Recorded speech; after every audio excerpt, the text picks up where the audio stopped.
Boa noite a todos. Desculpa, eu atrasei aí um minutinho.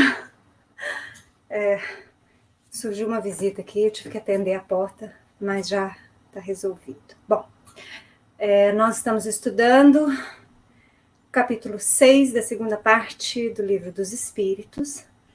Iniciamos as relações no além-túmulo. Vamos dar continuidade, então, a essa matéria. Na questão 275, Kardec vai perguntar: o poder e a consideração de que um homem goza na Terra lhe dão supremacia no mundo dos espíritos? Quer dizer, o poder e a autoridade que um homem tem na Terra, ele continua tendo essa autoridade e este poder no mundo dos espíritos? É a pergunta de Kardec.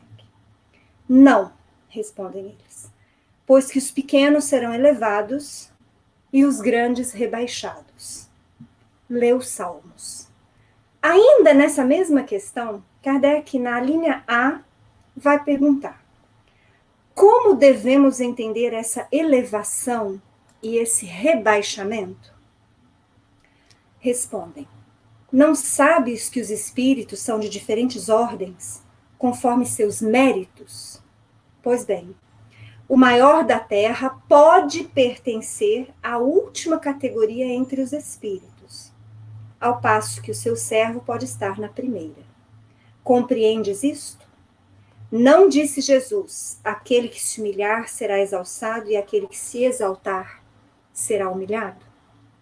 Em relação a essa questão de autoridade no plano dos homens material e de autoridade moral no mundo dos espíritos, e muitas vezes acontecendo exatamente isso que os espíritos falam, nós vamos ter, por exemplo, na história, vários exemplos.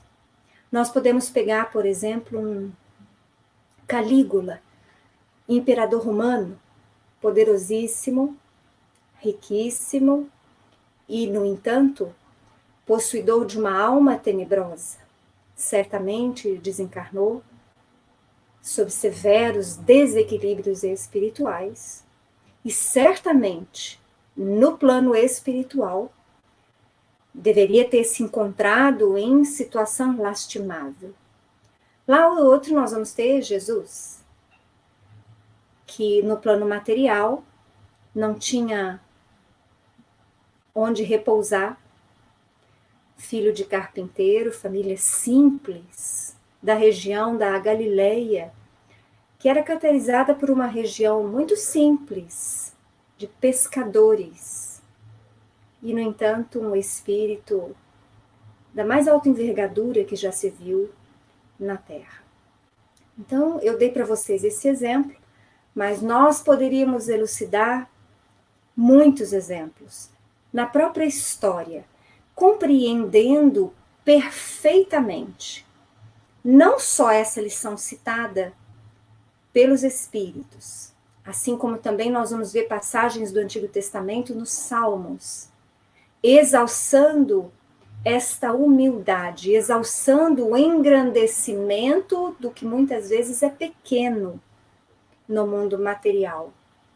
Pequeno nesse sentido de possuidor de coisas, grande de ser, de ter luz própria, né?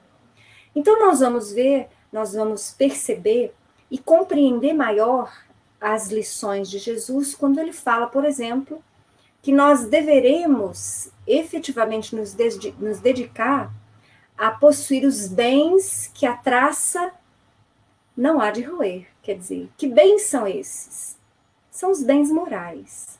É por isso que aqui, nesse subtítulo e no anterior, nós vamos falar de mérito do espírito, ou seja, de autoridade moral do espírito.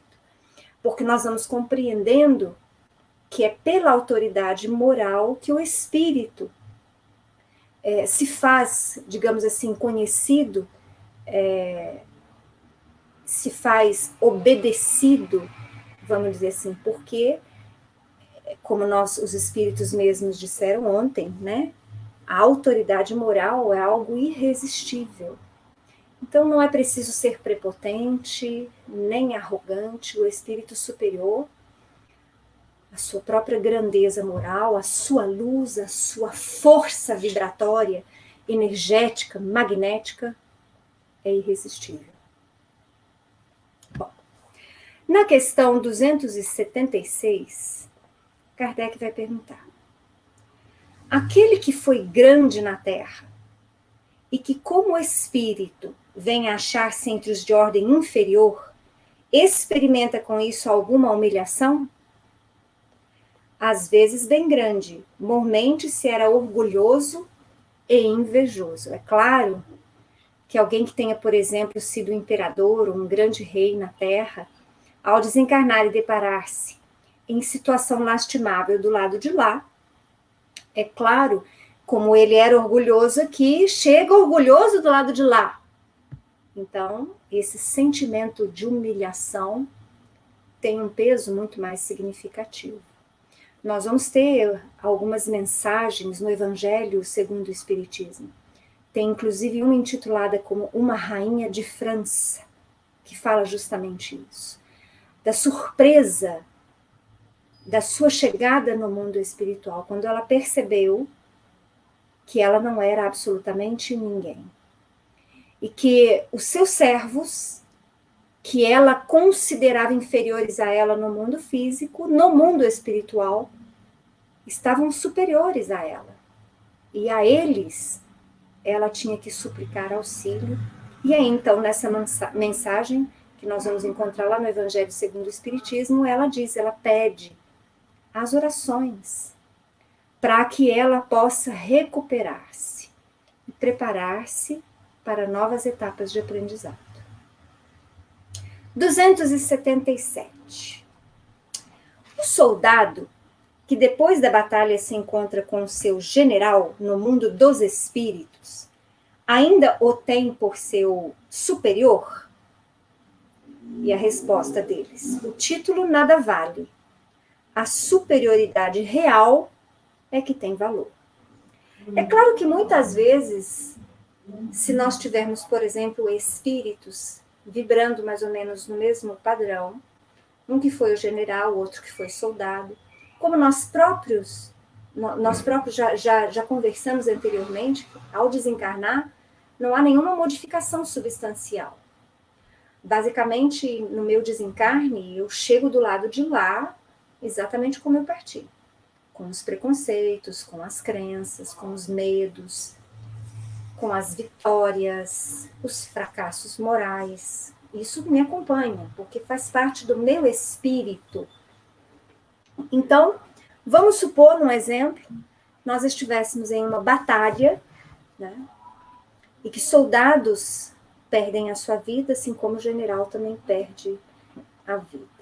A princípio, atendidos todos no plano espiritual por equipes socorristas, é absolutamente natural que os soldados se dirijam ao general naqueles mesmos moldes de obediência e de respeito que acabaram de ter no plano material.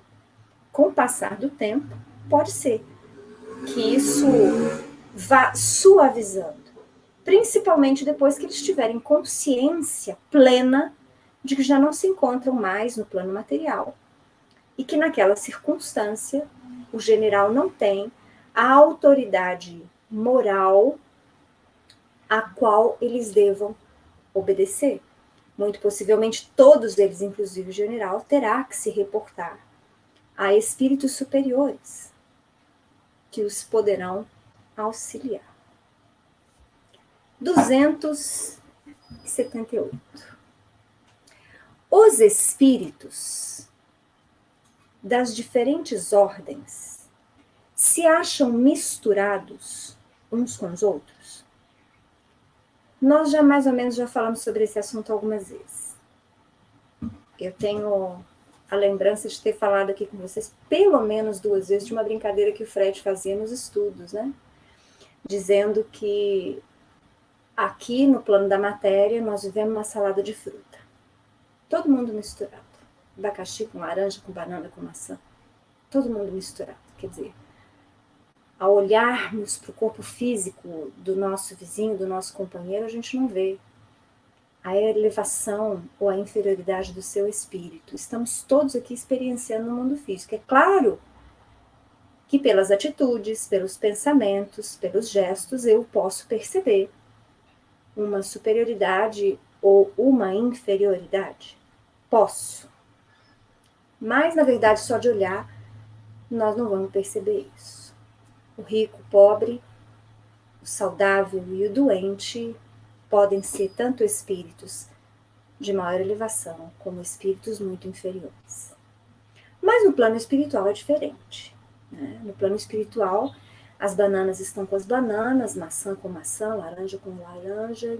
Quer dizer que os planos espirituais diversos são diversos e você é atraído para que você possa, digamos assim, coabitar com espíritos afins ao seu jeito de pensar, a quem você efetivamente é.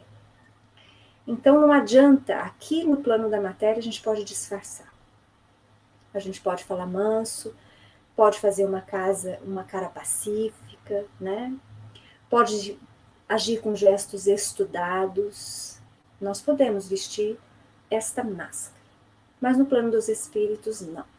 Porque o perispírito, justamente por ser um corpo semimaterial, que tem cor, que tem cheiro e que tem peso específico, ele demonstra claramente quem efetivamente você é. Porque as suas vibrações, os seus sentimentos, os seus pensamentos e os gestos, principalmente aqueles, os seus atos do mundo físico que você deixou, marcam profundamente o perispírito, impressionam estes tecidos semimateriais do perispírito. Então você vai ser naturalmente atraído ao local onde espíritos sintonizam com você. Não adianta disfarçar, não adianta pedir, não, mas eu não tenho que vir aqui não, eu queria um lugar melhor. Você vai ser atraído naturalmente pela lei de sintonia nos planos vibratórios específicos, conforme o seu perispírito seja. Lembrando, nós já falamos sobre isso, que o perispírito, assim como o espírito, também está em constante evolução. E nós podemos afirmar, inclusive, que o corpo físico também está em constante evolução. Na medida em que o espírito, essência, centelha divina evolui, ele aprimora, ele imprime características mais sutis, mais aperfeiçoadas no seu perispírito, que por sua vez também irá imprimir características mais aprimoradas, melhorando o veículo físico quando das reencarnações. Então, há leis, às quais nós nos sujeitamos todos, sem exceção. Então, não adianta nós acharmos que vamos dar um jeito no plano espiritual para ficar num lugar melhorzinho, porque nós seremos atraídos pela lei ao lugar ao qual pertencemos. Mas isso é pela eternidade? Não. Acabei de falar da evolução do espírito, do perispírito e do corpo físico. Na medida em que o espírito evolui, nas incontáveis experiências no plano físico da matéria e também nos planos espirituais, ele vai subindo degraus. A cada desencarne, melhorados, nós vamos sendo atraídos por planos espirituais melhores, mais harmonizados, junto a espíritos mais equilibrados e mais harmonizados, em consonância com o nosso aprendizado. Bom, mas vamos ler a resposta dos espíritos. Eu já dei essa prévia, mas vamos ler a resposta a essa pergunta de Kardec, se os espíritos ficam todos misturados, né? E eles respondem sim e não. Quer dizer, eles se veem mas se distinguem uns dos outros. Evitam-se ou se aproximam, conforme a simpatia ou a antipatia que reciprocamente uns inspiram aos outros, tal qual sucede entre vós. Constituem um mundo do qual o vosso é pálido reflexo.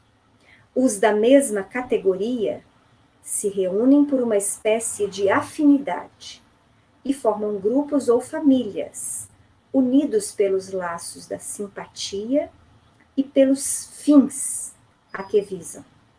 Os bons, pelo desejo de fazerem o bem, os maus, pelo de fazerem o mal, pela vergonha de suas faltas e pela necessidade de se acharem entre os que se lhes assemelham. Kardec faz um comentário aqui. Tal uma grande cidade, onde os homens de todas as classes e de todas as condições se veem e encontram, sem se confundirem, onde as sociedades se formam pela analogia dos gostos, onde a virtude e o vício se acotovelam sem trocarem palavra. Bom, vamos complementar aqui, diante da resposta dos Espíritos, do comentário de Kardec. Lembrando, novamente, que o Livro dos Espíritos traz a base da codificação. Kardec não podia especificar muito as situações, aprofundar demais. Esse aprofundamento, esses esclarecimentos, continuam sendo prestados pelos Espíritos através das comunicações e das obras mediúnicas. Então, vamos lá. Nós estamos no umbral. O plano físico da matéria, ele coincide mais ou menos com o umbral. Ou seja, há uma multidão de espíritos que acompanham o mundo na vida material. Espíritos desencarnados. Estes espíritos, esta multidão de espíritos, de testemunhas a que Paulo se refere nas suas cartas, podem ser de variado grau evolutivo. Então, nós vamos ter espíritos apegados, inferiores, que se dedicam à prática do mal, que se dedicam a aliciar encarnados, para que estes, em acompliciamento a eles, ajam também no mal, na crueldade, na corrupção, no desrespeito, na mentira, etc. Estes espíritos estão aí. Existem espíritos que são os nossos anjos da guarda, os nossos mentores. Todos os têm. Uns mais ligados aos seus mentores, mais intuídos. Outros que sequer têm noção de que eles existem. Não os escutam. Há também espíritos, nossos familiares, nossos amigos, que nos visitam a miúde. Há espíritos benfeitores. Espíritos que participam de grandes movimentos socorristas, que também vêm, realizam suas tarefas e retornam às suas colônias de origem. Então, é exatamente esta cena que eu trouxe para vocês que os espíritos relataram nessa resposta. Quer dizer, estes espíritos podem se ver. Lembrando que o espírito superior, ele só é visível ao inferior quando ele permite, por conta do padrão vibratório. Mas o inferior é sempre visto pelo superior. Então, os espíritos superiores, mais evoluídos, quando querem, se fazem visíveis à espiritualidade inferior. Eles diminuem o seu padrão vibratório para auxiliar, para socorrer, para instruir, para chamar a atenção, para impor ordem e disciplina. Mas os espíritos inferiores não conseguem se ocultar dos superiores. Estão entendendo? Quando os espíritos falam que a autoridade moral é irresistível em todos os aspectos. É por isso que nós nunca deveremos duvidar do poder e da força de Jesus, da luz, do bem. Porque ela sempre supera em muito as trevas, a ignorância, a inferioridade. Deus permite que nós convivamos com espíritos inferiores, porque nós todos na Terra ainda necessitamos de aprendizados, porque na verdade todos nós estamos ainda muito próximos desta inferioridade, mais dela do que da superioridade pacífica e amorosa. Então, essa resposta e comentário de Kardec é preciso que nós entendamos, tendo em vista aqueles esclarecimentos que eu prestei antes para vocês. Em colônias, por exemplo, como Nosso Lar, nós vamos ter sim espíritos tais como o André Luiz, que ainda se encontram amparados, por exemplo, nas câmaras de regeneração. Espíritos recém-chegados do umbral, que aparentam ainda adoecimento, desequilíbrio e desarmonia. Mas vejam só que estes espíritos já foram admitidos na colônia Nosso Lar e se encontram em tratamento nas câmaras de regeneração, justamente porque já demonstram uma modificação de seu padrão. Nós vamos perceber isso claramente quando lemos o livro Nosso Lar. A mudança de André Luiz, que possibilitou que ele fosse socorrido efetivamente por Clarencio, porque o ministro Clarencio afirma no livro que já o visitava há muito tempo, mas que André Luiz não conseguia perceber o auxílio que estava ali ao seu alcance. Foi preciso que André Luiz sofresse, chorasse, se tornasse humilde novamente, reconhecendo a grandeza divina, para que o seu padrão vibratório permitisse que ele tivesse contato com Clarencio e com os espíritos socorristas. Então, não são espíritos, por exemplo, trevosos, que são admitidos em Nosso Lar. Sob pena destes espíritos, vamos dizer assim, desequilibrarem a colônia.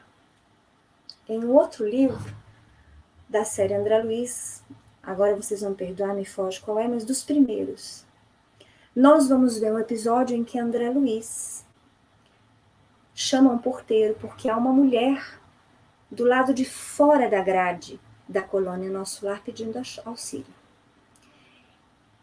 E o primeiro com o qual o André Luiz fala, diz que eles não podem abrir o portão de jeito nenhum, que tem que se reportar a um outro responsável pela guarda. E ele chama então esse outro espírito vem e em resumo diz para André que eles não podem abrir o portão não. Porque na verdade aquele espírito que estava envergando uma mulher, ele era uma terrível bruxa, no sentido de não haver nada dela ainda de remorso, de pedido efetivamente sincero de socorro. Se eles abrissem o portão, ela poderia trazer desequilíbrio, comprometendo o trabalho que se realiza ali socorrista. Então, eles não podem abrir o portão. Então, nós temos planos, nós temos locais no plano espiritual em que você é atraído pela lei de sintonia. Lembrando sempre que espíritos superiores têm maior cota de liberdade para se locomover. Então, nós vamos ver. Isso é muito comum. Espíritos de planos superiores socorrendo em planos inferiores. O trabalho é infinito. O trabalho é ininterrupto. Nas igrejas, nos centros espíritas, em todo local onde o bem é cultuado, onde o nome de Jesus é lembrado com carinho, com devoção, com adoração, há espíritos superiores para auxiliar. Jesus se faz presente em todas as instituições religiosas, amparando as criaturas. Então, são espíritos superiores que vêm até o plano da matéria e muitas vezes se dirigem às zonas inferiores para socorrer em nome do Cristo.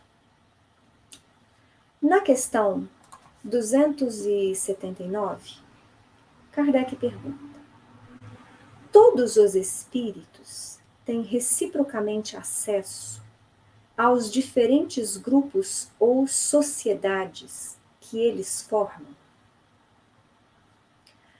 Os bons vão a toda parte, e assim deve ser, para que possam influir sobre os maus. É aquela maior liberdade de locomoção que eu falei que os bons espíritos têm. As regiões, porém, que os bons habitam, estão interditadas aos espíritos imperfeitos, a fim de que não as perturbem com suas paixões inferiores. Então, é isso também que eu acabei de falar. Aí vocês vão me perguntar, mas nesse exemplo que você lembrou, que está lá no livro de André Luiz, que eles não puderam abrir o portão para aquele espírito inferior, porque senão ele entraria e traria desequilíbrio, é sempre assim? Sempre vai haver um muro ou uma grade? De forma nenhuma. Nosso lar, é preciso que nós esclareçamos novamente, nosso lar se encontra num umbral superior, mas ainda umbral. E no umbral nós vamos ver espíritos em recuperação e ainda espíritos inferiores. Nós vamos ter, inclusive, zonas mais inferiores ainda no umbral, onde muitas vezes o espírito não consegue locomover-se. Vejam só que André Luiz, ao desencarnar-se, ele não conseguia acessar planos melhores. Ele se encontrava onde? No umbral grosso, no umbral médio, né? Ou mesmo no umbral inferior. Depois que Clarencio socorre, é que ele vai então para nosso lar. Já um padrão vibratório um pouquinho melhor. Mas o padrão vibratório de nosso lar é mantido basicamente pela administração dos espíritos que lá se encontram. Então é o equilíbrio, a harmonia dos espíritos que lá vivem, que são os responsáveis pela manutenção do padrão vibratório mais equilibrado naquela colônia. Por quê? Porque ela ainda está no umbral. Mas em colônias, em planos superiores, como por exemplo a Alvorada Nova, que é descrita em alguns livros também, não de André Luiz, mas em outros, nós não vamos ter espíritos muito inferiores batendo a porta nos muros ou nas grades. Por quê? Porque já são planos muito mais elevados. Então, o umbral é que é uma característica. Nós vamos ver nos livros de André Luiz, por exemplo, quando ele fala do lar transitório de Fabiano de Cristo, né? Nós vamos ver que eles têm que ter proteção externa contra espíritos inferiores que gostariam de destruir toda aquela obra socorrista e do bem. Tá? Mas, via de regra, quando falamos de colônias superiores, estas estão interditas aos espíritos inferiores.